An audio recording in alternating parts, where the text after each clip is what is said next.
استطاع إليه سبيلا ومن كفر فإن الله غني عن العالمين. وقال تعالى: وأذن في الناس بالحج يأتوك رجالا وعلى كل ضامر يأتين من كل فج عميق. وقال رسول الله صلى الله عليه وسلم: إن عبدا صححت له جسمه ووسعت عليه في المعيشة تمضي عليه 5 أعوام لا يفد إلي لمحروم، أو كما قال النبي عليه الصلاة والسلام: إن الله وملائكته يصلون على النبي يا أيها الذين آمنوا صلوا عليه وسلموا تسليما. اللهم صل على محمد وعلى آل محمد كما صليت على إبراهيم وعلى آل إبراهيم إنك حميد مجيد. اللهم بارك على محمد وعلى آل محمد كما باركت على إبراهيم وعلى آل إبراهيم إنك حميد مجيد। আল্লাহ পাকের দরবারে আমরা সকলে কালিমাতে শুকর আদায় করি, জবান খুলে পড়ি আলহামদুলিল্লাহ। সকল প্রশংসা সেই মহান মালিকের, মনিবের, যে মনিব, যে মালিক একটা বৈরী আবহাওয়া থেকে দীর্ঘদিন পরে হলেও বৃষ্টি দিয়ে দুনিয়ার এই জমিনকে শীতল করেছেন, আবহাওয়াটাকে ঠান্ডা করেছেন। এই জন্য আমরা আবারও পড়ি আলহামদুলিল্লাহ। আমরা যতই শুকরিয়া আদায় করি, যদি একটু চিন্তা করেন যে আল্লাহ তাআলা যে কালকে রাত্রে সন্ধ্যায় যে বৃষ্টিটা হলো, এই যতই আপনি আলহামদুলিল্লাহ শুকরিয়া যা কিছু দিয়ে আদায় করেন না কেন, বিচক্ষণতার সহিত বিবেচনা করলে আল্লাহর এই এক ফোঁটা বৃষ্টিরও শুকরিয়া আদায় করে আপনি সারা জীবন শেষ করতে পারবেন না। কারণটা কি? কারণটা হচ্ছে ওই এক ফোঁটা বৃষ্টি সৃষ্টি করার মতো আল্লাহ যদি না দেয়, আপনার ক্ষমতা, কোনো বিজ্ঞানের, কোনো ক্ষমতাবান, কোনো রাষ্ট্রনায়কের, কোনো যন্ত্রের, কোনো প্রযুক্তির এই ক্ষমতা নাই এক ফোঁটা বৃষ্টি জমিনে নিক্ষেপ করতে পারে। আছে নাকি? বলতে পারেন আছে। অনেকে বলতে পারে যে আছে। কি বলেন? হ্যাঁ, কি করেছিল? এই ক্ষমতার বাহিরে ক্ষমতা দেখাইতে গিয়ে, আল্লাহর কুদরতের মধ্যে হাত দিতে গিয়ে কি অবস্থা হয়েছে দেখেন। বর্তমানে মানুষজন বলবে যে হ্যাঁ, বিজ্ঞান বা সায়েন্স বা প্রযুক্তি বৃষ্টি নামাইতে পারে। তার প্রমাণ দুবাই দেখাইছিল। দুবাই কি করছিল? কৃত্রিমভাবে আকাশে মেঘকে জড়ো করে, আকাশের মেঘটাকে জড়ো করে বৃষ্টি হওয়ার আগেই দুনিয়াতে বৃষ্টি নামানোর একটা প্রযুক্তি ব্যবহার করেছিল। তারা একটা কেমিক্যাল ইউজ করেছিল। এই কেমিক্যালটা ইউজ করে আকাশের মেঘমালাকে, যেটা ছড়ায়া ছিটায় আছে বিভিন্ন জায়গায়, এখনও বৃষ্টির উপযোগী হয় নাই বা বৃষ্টি হবে না, তারা ওই গ্যাসটাকে, ওই কেমিক্যালটাকে ছিটাইয়া দিয়া মেঘটাকে জোরপূর্বক একত্রিত করে সেখান থেকে বৃষ্টি বর্ষণ করাইয়া দেখাইয়াছিল। আল্লাহ তাআলা সহ্য করেন নাই যে আল্লাহর কুদরতের মধ্যে যে স্পেশাল কয়টা ক্ষমতা আল্লাহ নিজের হাতে রাখছেন, সেইখানে হাত দিতে গিয়ে কি হলো? যখন তুমি আল্লাহর কুদরতে হাত দিয়েছ যে আমি আল্লাহর ফয়সালা তুমি মানতে রাজি না, তুমি নিজেই বৃষ্টি নামাবা, কত বৃষ্টি চাও, একদিনে 1 বছরের বৃষ্টি দিয়ে করে ডুবাই দিস। এটা হচ্ছে আল্লাহর সাথে যদি কেউ প্রতিযোগিতা করতে চায় তার পরিণতি এরকম হয়। সুতরাং এক ফোঁটা বৃষ্টি নামানোর ক্ষমতা আপনার নাই। যদি আপনি ক্ষমতা দেখাইতে যান, ওটা বৃষ্টি হবে না, ওটা আপনার জন্য রহমত হবে না, গজব, অভিশাপ হয়ে যাবে। সুতরাং আল্লাহ তাআলা যে কালকে প্রাকৃতিকভাবে বৃষ্টি দিল, এই এক ফোঁটা বৃষ্টির শুকরিয়া আদায় করার ক্ষমতা আমাদের নাই। সুতরাং যে আল্লাহ আমাদেরকে ঠান্ডা করে দিলেন, সে আল্লাহর দরবারে আমরা আবারও শুকরিয়া আদায় করি আলহামদুলিল্লাহ। মাহে রমাদানের পরবর্তী মাসটা কি বলেন তো? শাওয়াল। মাহে রমাদানের পরবর্তী মাস শাওয়াল, তারপরে মাস জিলকদ, তারপরে মাস জিলহজ। এবং এই জিলহজ মাসের মাধ্যমে আরবি বছরের সমাপ্তি টানা হয়, আবার মহরম থেকে নতুন বছর গণনা শুরু হয়। এই আরবি বা বছরের শেষ দিকের এই 3-4টা মাসে আল্লাহ তাআলা বেশ কিছু গুরুত্বপূর্ণ আমল রেখে দিয়েছেন। তার মধ্যে অন্যতম মাহে রমাদান চলে গেল। মাহে রমাদানের পরেই একটা গুরুত্বপূর্ণ আমল আল্লাহ তাআলা তার বান্দাদের জন্য দিয়েছেন, যেটাকে আমরা হজ বলে জানি, যাকে বলা হয় কি হজ। এই হজটা হচ্ছে ইসলামের 5টি স্তম্ভ, 5টি মূল খুঁটির মধ্যে 5 নম্বর খুঁটি। এবং আর বাকি যে 4টা খুঁটি আছে, ওই 4টা খুঁটির মধ্যে 2টে বিষয় সমন্বয় ঘটে না, একটা বিষয় সমন্বয় ঘটে। যেমন 1 নম্বর যে স্তম্ভ, 1 নম্বর যে খুঁটি, সেই খুঁটি বানাইতে হলে আপনাকে কোনো অর্থ ব্যয় করতে হবে না, শুধুমাত্র আপনাকে শারীরিক বা দৈহিক কিছু কসরত করতে হয়, মুখে স্বীকৃতি দিতে হয়, অন্তরে বিশ্বাস করে, যার নাম হচ্ছে কালিমা বা ঈমান। এখানে অর্থের কোনো বাহ্যিকভাবে অর্থের কোনো সংশ্লিষ্টতা নাই, কিন্তু ব্যাপকভাবে আছে। কিন্তু মূলত একজন মানুষ যদি বলে যে আমি ইসলাম গ্রহণ করতে চাই, ইসলামের প্রথম স্তম্ভটা, প্রথম খুঁটিটা আমি বানাইতে চাই, তাহলে সে শুধুমাত্র মুখে কালেমা স্বীকৃতি দিলে, অন্তরে বিশ্বাস করলে তার ইমানদার হয়ে যাবে, এই খুঁটি বানানো হয়ে যাবে। 2 নম্বর খুঁটি হচ্ছে সালাত। সালাত আদায় করতে হলে কোনো অর্থের প্রয়োজন হয় না, এটা শুধুমাত্র শারীরিক কিছু ব্যায়ামের মাধ্যমে, শারীরিক কিছু কসরতের মাধ্যমে সালাত আদায় করা যায়, এখানে অর্থের কোনো প্রয়োজন নাই। 3 নম্বর হচ্ছে যাকাত। এইখানে শুধুমাত্র অর্থের প্রয়োজন, শারীরিক কোনো কসরতের প্রয়োজন নাই, আপনি জায়গায় বসেই আপনার এই যাকাতের অর্থ বন্টন করে দিতে পারেন। 4 নম্বর হচ্ছে মাহে রমাদানের যে সিয়াম সাধনা, এইখানে অর্থের তেমন সংশ্লিষ্টতা নাই, শুধু আপনি সারাদিন রোজা রাখবেন, শরীরকে কষ্ট দিবেন, না খায় রাখবেন। 5 নম্বর খুঁটি বানাতে হইলে আপনাকে 2টা জিনিস ব্যয় করতে হবে। একটা হলো আপনার শারীরিক সক্ষমতা, শারীরিক কষ্ট, শারীরিক কসরত, তার সাথে আপনার অর্থের ব্যয়, 2টা জিনিসের সমন্বয়ে এই 5 নম্বর স্তম্ভটা তৈরি হয়। কিন্তু আমাদের সমাজে 5 নম্বর স্তম্ভটা অনেক ক্ষেত্রেই অবহেলিত গাফিলতি। আমরা মনে করি যাকাত যেরকম বড় লোকদের জন্য প্রযোজ্য, যারা অঢেল সম্পদের মালিক বা নিসাব পরিমাণ সম্পদের মালিক, তার জন্য প্রযোজ্য, আমার জন্য প্রযোজ্য না। ওইরকমভাবে হজটাকে আমরা মনে করি যারা অঢেল সম্পদের মালিক তাদের জন্য হজটা ফরজ, আমি গরিব মানুষ, আমার উপর হজ ফরজ না। মূলত হজটা যাকাতের চেয়ে একটু ভিন্ন। এখন যেহেতু আজকে জিলকাদ মাসের শুরু হয়ে গিয়েছে, আজকে জিলকাদ মাস শুরু হলো, এখন এই ইবাদতটা, এই যে হজ, এই হজ নামক 5 নম্বর খুঁটিটা, এর সময়, এর নিসাব, এর শর্ত, এর ফরজ ওয়াজিব কীভাবে করতে হবে, এই বিস্তারিত বিষয়গুলো ইনশাআল্লাহ আজকে শেষ হবে না, আজকে এবং আগামী জুমায়, এই 2 জুমা মিলে আমরা শেষ করব।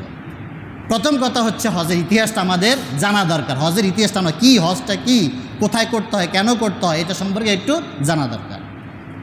আল্লাহ তাআলা আদম এবং হাওয়াকে সৃষ্টি করার পরে যখন বিভিন্ন প্রক্রিয়ার মাধ্যমে পৃথিবীতে প্রেরণ করলেন, প্রেরণ করার পরে ঐতিহাসিকভাবে আমরা জানি আদম এবং হাওয়া এই 2 জনের 2 প্রান্তে আল্লাহ তাআলা নামাইয়ে দিলেন।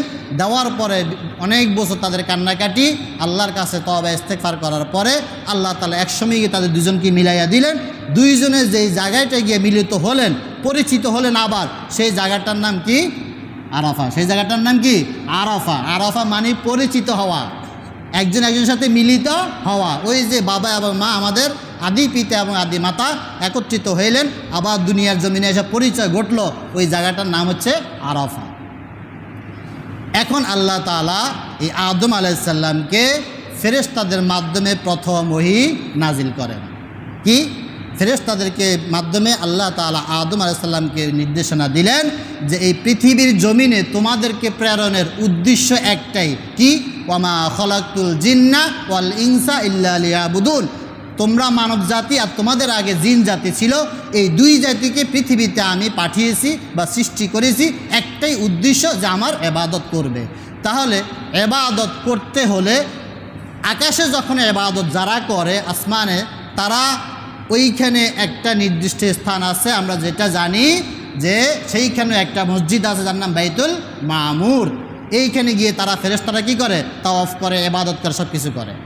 দুনিয়ার জমিনেও আল্লাহ তাআলা প্রথমে নির্ধারণ করলেন এই জমিনেও একটা কেন্দ্র আল্লাহ তাআলা স্থাপন করবেন, যেই কেন্দ্রটাকে কেন্দ্র করে মুখ করে সামনে নিয়ে তামাম পৃথিবীর মুসলিম উম্মাহ একদিকে ফিরিয়ে একটা খুঁটিকে কেন্দ্র করে তাদের ইবাদতটাকে সম্পন্ন করবে।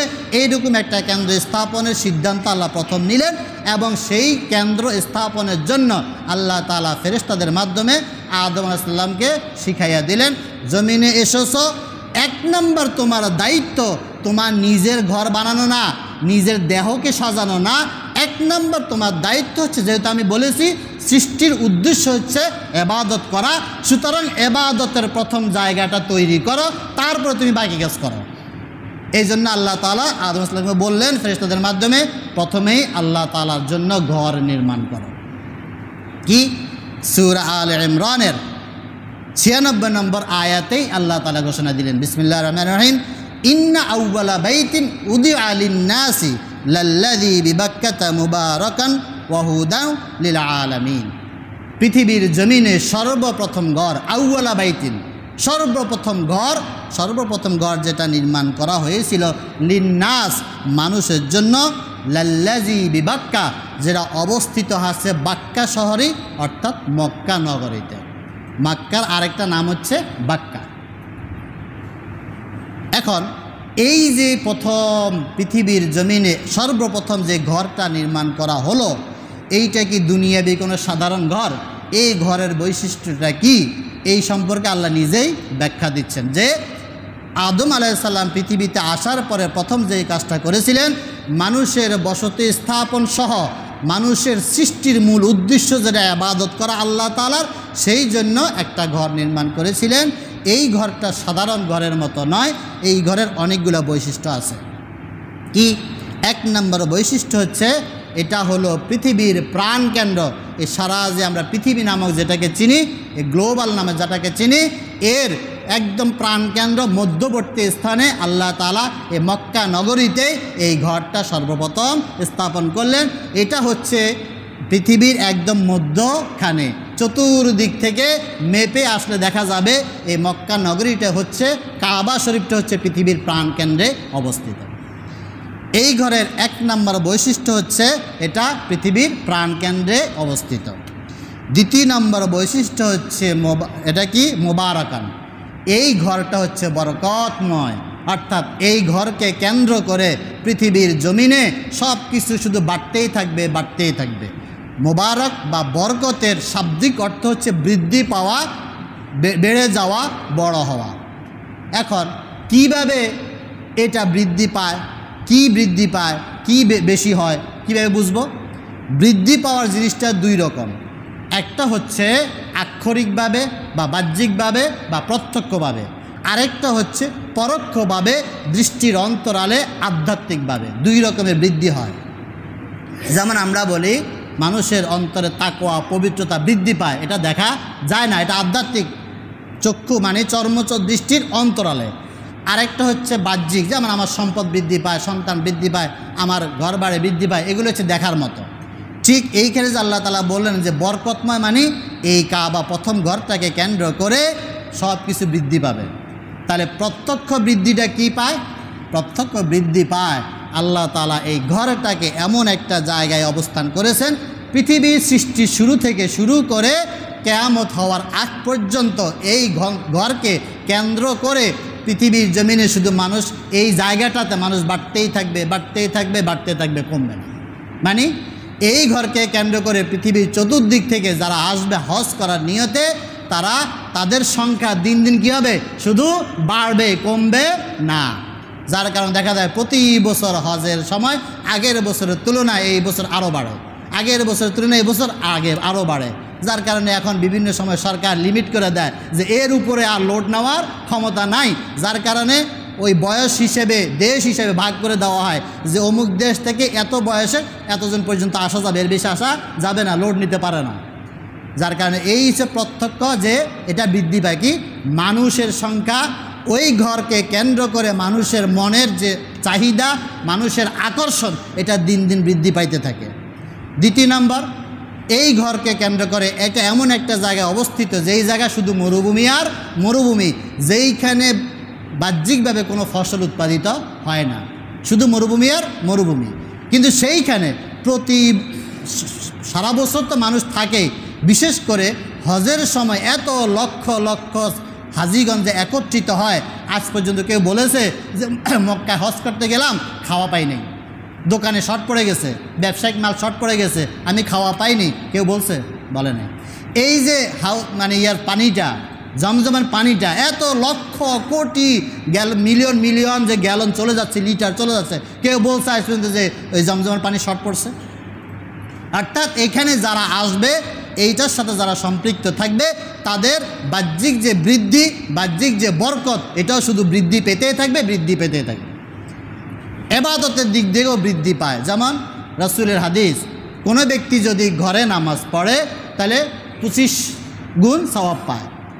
এলাকার যদি পাঞ্জেগানা মসজিদে নামাজ পড়ে 500 গুণ সওয়াব পায়। জামে মসজিদে যদি নামাজ পড়ে তাহলে 1000 গুণ সওয়াব পায়।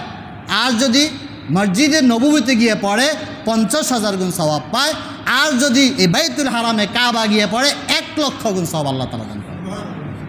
তাহলে ইবাদতের দিক থেকেও শুধু বৃদ্ধি আর বৃদ্ধি, যে যত করবেন তত বাড়বে। 1-এ 1 লাখ, 1-এ 1 লক্ষ। রাসূল বলছেন এইভাবে যে 25, 500, 1000, 50,000, লক্ষ।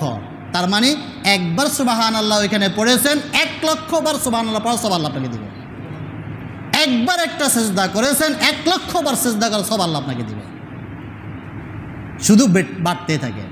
সুতরাং এই দিক থেকে বোঝা যায় যে আল্লাহ যে বললেন যে মুবারক, বরকতময়, এখানে শুধু বাড়ে আর বাড়ে, তার প্রমাণ হাদিস কোরআনে বাস্তবে আমরা দেখতে পাই। দ্বিতীয় গুণ, তাহলে কাবা শরীফ বা বাইতুল হারাম, বাইতুল্লাহ, যেটা পৃথিবীর সর্বপ্রথম ঘর, এইটারকে 1 নম্বর গুণ হচ্ছে এটা পৃথিবীর মধ্যবর্তী স্থানে অবস্থিত। দ্বিতীয় নম্বর গুণ হচ্ছে এটা বরকতময়। এইটাকে কেন্দ্র করে পৃথিবীর সব কিছু বাড়তেই থাকে। রিজিক বাড়ায় দেয়, রহমত বাড়ায় দেয়, শান্তি বাড়ায় দেয়, মানুষের আমলের গুণ আল্লাহ তাআলা বাড়ায় দেয়। তৃতীয় নম্বর গুণ ওয়াহুদা, এই ঘরকে কেন্দ্র করেই পৃথিবীর জমিনে হেদায়াত চালু হয়েছে। কি হেদায়াতের পথ, সঠিক পথটা এইখান থেকে চালু হয়েছে। রাসূল দাওয়াতি কাজ শুরু করেছিলেন এই কাবাগরের কেন্দ্র থেকে, দাওয়াতি কাজ শুরু করেছিলেন। সুতরাং এই ঘরকে কেন্দ্র করে পৃথিবীর জমিনে হেদায়েতের পথ চালু হয়েছে এবং হেদায়েতের পথ চালু থাকবে। লিল আলামিন, এই যে গুণগুলা বলা হলো, এটা কার জন্য? লিল আলামিন, ইহ জগৎ পর জগৎ, সকল জগতের জন্যই এই ঘরটা পবিত্রতম, এই ঘরটা বরকতময়, এই ঘরটা হেদায়াতের প্রাণকেন্দ্র, উভয় জগতের জন্য। পৃথিবী এবং পৃথিবীর বাইরে যত জগৎ আছে, সকল জগতের জন্যই এই ঘরটা হচ্ছে অত্যন্ত বরকতময় এবং পবিত্রতম। এখন এই ঘরের মধ্যে কি কি আছে আল্লাহ নিজে বর্ণনা করছেন। ফিহি আয়াতুম বাইয়িনাত, কেন আমি এই ঘরটাকে এত পবিত্রতম, এত বরকতময় করেছি? কারণ এই ঘরের ভিতরে অনেক নিদর্শন আল্লাহ তাআলা রেখে দিয়েছেন। কি কি? 1 নম্বরে মাকাম ইব্রাহিম, এই বাইতুল্লাহ নির্মাণের যে ইতিহাস আমরা জানি, সর্বপ্রথম আদম আলাইহিস সালাম বানিয়েছিলেন। ওই ভিত্তিটাই ছিল নূহ আলাইহিস সালামের বন্যার আগ পর্যন্ত। নূহ আলাইহিস সালামের সময় যখন বন্যা হয়ে গেল, প্লাবন হয়ে গেল, বন্যায় সব পৃথিবী পুরো ডুবে গেছিল, তখন এই বাইতুল্লাহ এটাও ডুবে গিয়েছিল, যার কারণে পানির নিচে থাকার কারণে এটা ভেঙে চুরে মোটামুটি নষ্ট হয়ে গিয়েছিল। কিন্তু মূল ফাউন্ডেশনটা ছিল, চিহ্নটা ছিল। নূহ আলাইহিস সালাম বন্যা শেষ হওয়ার পরে তারপর আবার আল্লাহর হুকুমে তিনি কি করলেন? এটাকে পুনর্নির্মাণ করলেন। করার পরে এই বাইতুল্লাহ নূহ আলাইহিস সালাম পুনর্নির্মাণ করার পরে এটাও দীর্ঘদিন ছিল ইব্রাহিম আলাইহিস সালাম পর্যন্ত। আবার ইব্রাহিম আলাইহিস সালাম আল্লাহর অর্ডারে তিনি এবং তার সন্তান ইসমাইল আলাইহিস সালাম ওই নূহ আলাইহিস সালাম যে চিহ্নের উপরে নির্মাণ করেছিলেন, এই বাপ বেটা আবার এই কাবাটাকে পুনর্নির্মাণ করেছিলেন। এই কাবা, এই বাইতুল্লাহ নির্মাণ করার 40 বছর পর ইব্রাহিম আলাইহিস সালাম এই ফিলিস্তিনে গিয়ে বাইতুল মাকদাস নির্মাণ করেছিলেন এবং ওই বাইতুল মাকদাসটা দ্বিতীয় নির্মাণ করেছিলেন সুলাইমান আলাইহিস সালাম। সুতরাং এই ইব্রাহিম আলাইহিস সালাম যে এবং ইসমাইল আলাইহিস সালাম যে কাবাটা নির্মাণ করেছিলেন, এইটাই দীর্ঘদিন মুহাম্মদুর রাসূলুল্লাহ সাল্লাল্লাহু আলাইহি ওয়াসাল্লাম আসার আগ পর্যন্ত ওইভাবেই নির্মাণটা ছিল। মুহাম্মদ সাল্লাম আসার পরে, রসুল আসার পরেও এই কাবাঘরের কিছু সংস্কার করা হয়েছিল, দেওয়ালের বিভিন্ন সংস্কার করা হয়েছিল এবং হজরে আসরটাকে স্থাপন করা হয়েছিল, যেটা রাসূল সরাসরি অংশগ্রহণ করেছিলেন। ইতিহাস এটা আমরা জানি, ওটা আমার বলার উদ্দেশ্য না। এটা হচ্ছে এই বাইতুল্লাহ নির্মাণের ধারাবাহিকতা। এর মাঝে কিছু চেঞ্জ হয়েছিল। সর্বশেষ হাজ্জাজ বিন ইউসুফ জালিম সরকার ছিল। এই জালিম সরকারও এই ঘরটাকে কিছুটা ভেঙে আবার নির্মাণ করেছিল। এরপরে আবার নির্মাণ করতে গিয়েছিল, তখন ইমাম মালিক রহমতুল্লাহ আলাইহি তিনি বললেন, না আর করা যাবে না, যেইভাবে এটা শুরু হয়েছে একসময় গিয়ে এটার অস্তিত্ব থাকবে না, যেই অবস্থানে এখন আছে এই অবস্থায় চিরদিন থাকবে, আর কোনো পরিবর্তন করার প্রয়োজন নাই। ওই অবস্থায় এখন পর্যন্ত আমাদের কাছে আছে, কিয়ামত পর্যন্ত থাকবে। সুতরাং এই ঘরটায় এই যে মাকামে ইব্রাহিম বললেন আল্লাহ তাআলা, অর্থাৎ এই ঘরের ভিতরে স্পষ্ট একটা নিদর্শন আদৌ আছে, কিয়ামত পর্যন্ত থাকবে, যার নাম হচ্ছে মাকামে ইব্রাহিম। ইব্রাহিমের অবস্থান মানে ইব্রাহিম আলাইহিস সালাম যে পাথরে দাঁড়িয়ে এই কাবা ঘরটা পুনর্নির্মাণ করেছিলেন, যে পাথরের উপরে তার পায়ের ছাপ আদৌ সংরক্ষিত আছে, এবং যে পাথরটা হচ্ছে পৃথিবীর সর্বপ্রথম লিফটের আবিষ্কার কিন্তু ওই মাকামে ইব্রাহিম থেকেই। যারা ইতিহাস পড়েছে তারা জানে, বিজ্ঞানের আবিষ্কার কোরআন থেকে, কোরআন রিসার্চ করে তারা লিফটের আবিষ্কার করছে যে পৃথিবীতে এমন কোনো যন্ত্র থাকতে পারে যেটা অটোমেটিক্যালি উপরে উঠবে, নিচে নামবে। এর উৎপত্তি লিফটে শুরু হয়েছে এই মাকামে ইব্রাহিমকে রিসার্চ করে।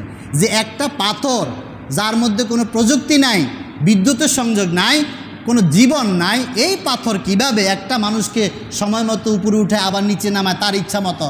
ইতিহাসটা আমরা জানি না যে ইব্রাহিম যখন উপরে উঠতে হতো পাথরটা অটোমেটিক্যালি উপরে উঠেছে, যতটুকু প্রয়োজন ততটুকু। আবার যখন নিচে নামার প্রয়োজন হতো অটোমেটিক্যালি বিনা সুইচে এই পাথরটা নিচে নেমে যেত। কত বড় একটা মিরাকেল আল্লাহ তাআলা ঘটাইল একটা পাথরকে দিয়ে। এটাকে রিসার্চ করে মানুষ বানাইলো সম্ভব। এমন কোনো যন্ত্র আবিষ্কার সম্ভব যে যন্ত্র মানুষের ইচ্ছা অনুযায়ী উপরে যাবে, নিচে আসবে, অন্য কিছু লাগবে না। সেখান থেকে লিফটের আবিষ্কার। এই জন্য আল্লাহ বললেন মাকামে ইব্রাহিম। এই যে আল্লাহ বলেন নিদর্শন আছে, এক নম্বর বলেন মাকামে ইব্রাহিম, অর্থাৎ এই মাকামে ইব্রাহিম যে আল্লাহ তাআলা অপার একটা নিদর্শন, তার প্রমাণ লিফটের আবিষ্কার। এই মাকামে ইব্রাহিমকে কেন্দ্র করে মানুষ কী করলো? লিফট আবিষ্কার করলো। এবং এই মাকামে ইব্রাহিমটা এটা হচ্ছে এখনও মানে সংরক্ষিত আছে, কিয়ামত পর্যন্ত সংরক্ষিত থাকবে। অমাং দাখালাহু কানা আমিনান। দ্বিতীয় নিদর্শন কি? অমাং দাখালাহু, যেই ব্যক্তি এই আমার এই ঘরের মধ্যে সীমানায় প্রবেশ করবে, আমিনান, সে সবসময় নিরাপদ থাকবে, তার উপরে কখনো কোনো অত্যাচার অনাচার করা হবে না। অর্থাৎ এইটা শুধুমাত্র মুসলমানরাই মানে না। আমরা যদি ইতিহাস পড়ি, জাহিলিয়াতের যুগে যখন আরববাসীরা কী ছিল? যুদ্ধাবাজ ছিল। সেই যুদ্ধাবাজ জাতীয় যারা একটা উটকে কেন্দ্র করে বছর পর যুদ্ধ করত, সেই যুদ্ধাবাজ জাতীয় এই কাবাকে, বাইতুল্লাহকে এত সম্মান করত, যদি নিজের বাপের হত্যাকারীও সেইখানে গিয়ে লুকাইতো তাহলে তারা সেখানে আর তাকে মারত না, তাকে আঘাত করত না, তাকে ওইখান থেকে বের করার পরে মারত, কিন্তু ওইখানে মারত না, কারণ তারাও এই ঘরটাকে সম্মান করত। আল্লাহ তাআলা সৃষ্টিগতভাবেই এই ঘরটাকে এমন পবিত্রতম, এমন সম্মানের বানিয়েছেন যেটা ধর্ম মত নির্বিশেষে সকলের কাছেই সম্মানিত, যেটা আমরা প্রমাণ দেখতে পাই। কোনো যুগে কোনো মানুষ এই কাবাকে অসম্মান করে নাই। হ্যাঁ, দুই একজন দুঃসাহস দেখিয়েছিল, তারা করতে চেয়েছিল এই কাবাকে অসম্মান, কাবাকে অপমানিত করতে চেয়েছিল, ধ্বংস করতে চেয়েছিল। আল্লাহ তাআলা দুনিয়ার কোনো শক্তি না, তার পক্ষ থেকে ছোট্ট বাহিনী দিয়ে তাদেরকে শেষ করে দিয়েছে। আব্রাহা করতে চেয়েছিল, আল্লাহকে দিয়েছে? দেয়নি। সুতরাং এই ঘরটা সৃষ্টিগতভাবেই সম্মানের মর্যাদার সকলের কাছে এবং নিরাপদ। আলিল্লাহি আলান নাসি হিজ্জুল বাইতি মান ইসতাতা ইলাইহি সাবিলা। এরপরে এবার আল্লাহ হুকুম জারি করে দিলেন যে এতক্ষণ আল্লাহ তাআলা এই বাইতুল্লাহর ইতিহাস বর্ণনা করলেন, কিভাবে নির্মাণ হলো, কেন নির্মাণ করলেন, এর গুরুত্ব কি, এর মর্যাদা কি, সম্মান কি, অবস্থানটা কি। করার পর এবার বললেন এই যে এত সম্মানী, এত মর্যাদাবান, এত গুরুত্বপূর্ণ ঘর আমি নির্মাণ করলাম, এখন তোমাদের করণীয়টা কি? তোমাদের করণীয় কি শুধু শুনে চুপ থাকা?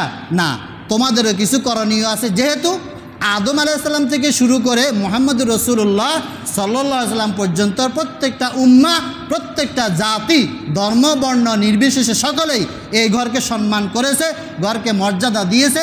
এই ঘরকে কেন্দ্র করে কিছু উপাসনা তারা করেছিল, হোক সেটা শিরিক অথবা আল্লাহ প্রদত্ত। যেমন এই মক্কার যে কাফের মুশরিক ছিল তারাও কিন্তু ঘরকে তাওয়াফ করতো, যদিও ভিতরে মূর্তি ছিল, কিন্তু সবসময় ছিল। সুতরাং মুসলিম উম্মার দায়িত্ব কি? এই দায়িত্ব প্রসঙ্গে আল্লাহ বলছেন ওয়ালিল্লাহি আলান নাসি হিজ্জুল বাইতি মান ইসতাতা ইলাইহি সাবিলা। এই ঘরকে সম্মান মর্যাদা রক্ষা, এই ঘরকে কেন্দ্র করে তোমাদের করণীয় কি? হিজ্জুল বাইত, তোমরা আমার এই ঘরের হজ করো, আমার এই ঘরের হজ করো। কাদের জন্য? সবার উপরে আল্লাহ তাআলা চাপায়া দেন নাই, চাপায়া দিলেও আমাদের কিছু করার ছিল না, কিন্তু আল্লাহ তার বান্দার সক্ষমতা সম্পর্কে জানেন। এই জন্য আল্লাহ বলছেন সবার জন্য না, মানিস্তাতা ইলাইহি সাবিলা, মানুষদের মধ্যে যারা এই আমার ঘরে আসা এবং যাওয়া, এই খরচ বহন করার মতো সক্ষমতা, আর্থিক সক্ষমতা থাকবে এবং শারীরিক ক্ষমতা থাকবে, তাদের উপরে ফরজ, তাদের উপরে কি ফরজ? আমার এই ঘরের হজ করা। সুতরাং আল্লাহ তাআলা এই আয়াতের মাধ্যমে মুসলিম উম্মার উপরে যাদের আর্থিক এবং শারীরিক উভয় রকমের ক্ষমতা আছে এবং সেটা কোনো বছরব্যাপী লাগে না, এই যে 3 মাস শাওয়াল, জিলকদ, জিলহজের 10 তারিখ, এর মধ্যে আপনি যদি এখান থেকে আপনার বাসস্থান থেকে মক্কায় যাওয়া এবং আসার খরচ বহন করা, সাথে সাথে এই সময়টায় আপনার পরিবারের ভরণ পোষণের ব্যবস্থা করে রাখার মতো সক্ষমতা যদি আপনার থাকে এবং আপনি যদি শারীরিকভাবে সুস্থ হন, তাহলে আপনার উপরে হজ ফরজ। এতটুকু হলো কথা। বাকি হজ ফরজ হজে আরও অনেকগুলো শর্ত, এটার ফরজ ওয়াজিব পদ্ধতি ইনশাআল্লাহ আগামী জুমায় আমরা এই বিষয়টা আলোচনা করব যে কীভাবে হজটাকে করতে হয়, কেন ফরজ এবং ফরজ কি, শর্ত কি, কোথায় কোথায় যেতে হয়, বিস্তারিত ইনশাআল্লাহ আমরা ব্ল্যাকবোর্ডের মাধ্যমে শিখব যে কীভাবে করতে হয়। এবং মনে মনে সবাই নিয়ত করেন এবং দোয়া করেন, আল্লাহ তোমার এই ঘরের এত বরকতময়, সারা পৃথিবী থেকে মানুষ গিয়ে সেখান থেকে বরকত নিয়ে আসে, আমিও চাই আমি যাব, বরকত নিব, তুমি আমাকে তৌফিক দান করো। আল্লাহ তাআলা যেন আমাদের সকলকে হজের নিয়ত করা, এই ঘরের মর্যাদা এবং 2 চোখে আল্লাহর এই প্রথম ঘরটা দেখে আসার জন্য আল্লাহ তৌফিক এনায়েত করে। সকলে বলি আমিন। সুবহানাকা আল্লাহুম্মা বিহামদিকা আস্তাগফিরুকা।